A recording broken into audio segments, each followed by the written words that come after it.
ഇല്ല, ഭയങ്കര വിഷമിച്ചിട്ടാണ് ഇരിക്കണത്. വെറുതെ ഹാപ്പി എന്ന് പറയണ്ട, അല്ലെങ്കിൽ ഞാൻ എല്ലാ സമയത്തും വീഡിയോയിൽ വന്നിട്ട് കരഞ്ഞിട്ടിരിക്കണം. മലയാളികൾക്കേറെ സുപരിചിതയാണ് എലിസബത്ത് ഉദയൻ. നടൻ ബാലയുമായുള്ള വിവാഹത്തിന് പിന്നാലെയാണ് എലിസബത്തിനെ ആളുകൾ അറിയാൻ തുടങ്ങിയത്. എന്നാൽ പിന്നീട് ഇരുവരും വിവാഹബന്ധം വേർപിരിഞ്ഞതിന് പിന്നാലെ സോഷ്യൽ മീഡിയയിൽ സജീവമായ എലിസബത്തിന് ഇന്ന് നിരവധി ആരാധകരാണുള്ളത്. തൻ്റെ എല്ലാ വിശേഷങ്ങളും യൂട്യൂബിലൂടെയും ഫേസ്ബുക്കിലൂടെയും എലിസബത്ത് പങ്കുവയ്ക്കാറുണ്ട്. ഇപ്പോഴിതാ അത്തരത്തിൽ എലിസബത്ത് പങ്കുവച്ച വാർത്തയാണ് സോഷ്യൽ മീഡിയയിൽ ചർച്ചയാകുന്നത്.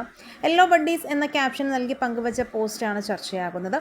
ചിത്രത്തിൽ ഒരു ആൺ സുഹൃത്തിനൊപ്പം നിൽക്കുന്ന എലിസബത്ത് ാണ് കാണാൻ കഴിയുന്നത്. ഇതോടെ ആരാണ് ചിത്രത്തിലുള്ളതെന്നാണ് ആരാധകർ ചോദിക്കുന്നത്. വിവാഹം കഴിഞ്ഞോ എന്നും കാര്യം പറ എന്നുമൊക്കെ മിക്ക കമൻറ്റുകളും. എന്നാൽ ഇതിനൊന്നും എലിസബത്ത് പ്രതികരിച്ചിട്ടില്ല. ചിത്രത്തിൽ രണ്ടുപേരും മഞ്ഞ വസ്ത്രമാണ് ധരിച്ചിട്ടുള്ളത്. ഇതോടെയാണ് ഇരുവരും വിവാഹിതരായോ എന്ന രീതിയിൽ കമൻ്റ് എത്തുന്നത്. കാര്യം പറ കൊച്ചേ, ഒരു ഫോട്ടോയും ഇട്ടിട്ട് ഒന്നും മിണ്ടാതെ ഇങ്ങനെ നിന്നാൽ എന്താ മനസ്സിലാക്കുക? കല്യാണം കഴിച്ചോ? ആണെങ്കിൽ ധൈര്യമായിട്ട് അങ്ങ് പറ. നിങ്ങൾ വിവാഹം കഴിച്ചോ? ടെൻഷൻ അടുപ്പിക്കല്ലേ എന്നിങ്ങനെയുള്ള ആശംസാ കമൻറ്റുകളും നിരവധി വരുന്നുണ്ട്. അതേസമയം കഴിഞ്ഞ ദിവസം സോഷ്യൽ മീഡിയയിൽ വരുന്ന മോശം കമൻറ്റുകൾക്കെതിരെ മുന്നറിയിപ്പുമായി താരം തന്നെ രംഗത്തെത്തിയിരുന്നു. തന്നെ അപമാനിച്ചുകൊണ്ട് ഒരാൾ കുറിച്ച കമൻറ്റിൻ്റെ സ്ക്രീൻഷോട്ട് പങ്കുവച്ചാണ് എത്തിയത്.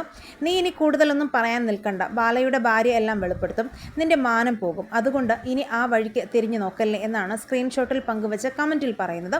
ഇത് പങ്കുവച്ച എലിസബത്ത് ഇത്തരത്തിലുള്ള കമൻസൊക്കെ പോസ്റ്റ് ചെയ്യുന്നതായിരിക്കും എന്നാണ് കുറിച്ചത്.